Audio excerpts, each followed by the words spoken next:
আজকে হলো মশার বিশেষ বিশেষ খবর আপনারা সবার শোনার অনুরোধ রইল। মশায় কিভাবে কীরকমভাবে খামড়ায় একটু শুনবা দয়া করিয়া, আর আপনারা সবাই লোকে থাকবা। এখন আমি ভিডিওটা লাগাইয়ার আপনারা ও হুনকুয়া। আমি আজকে মশার সাথে সাক্ষাৎ করছিলাম। আমি তাদেরকে জিজ্ঞাসা করলাম, তোমরা ময়লা পানিতে ডিম পাড়ো কেন?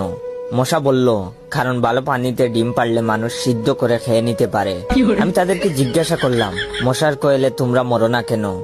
মশা বলল, আমরা যদি মরে যাই তাহলে কোয়েলের ফ্যাক্টরি বন্ধ হয়ে যাবে। আমি আবারও তাদেরকে প্রশ্ন করলাম, তোমরা মানুষের কানের কাছে এসে জ্ঞান জ্ঞান করো কেন? মশা বলল, কারণ মানুষের পায়ের কাছে কিংবা অন্য কোথায় জ্ঞান জ্ঞান করলে মানুষ শুনতে পায় না, তাই। আমি তাদেরকে জিজ্ঞাসা করলাম, আমি শুনেছি পুরুষ মশারা নাকি রক্ত খায় না, তাহলে ওরা কি খায়? মশা বলল, পুরুষ মশারা শুধু বউয়ের বোকা খায়। আমি বললাম, মশারা কামড়ালে মানুষের ডেঙ্গু হয় কেন?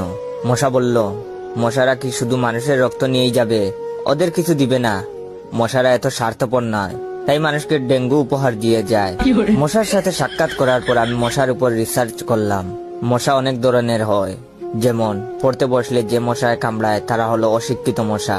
খেতে বসলে যে মশা ভাই এখন আপনারা শুনছেন তো, ভিডিওটা কেমন হইল একটু কমেন্ট করিয়া জানাইবা।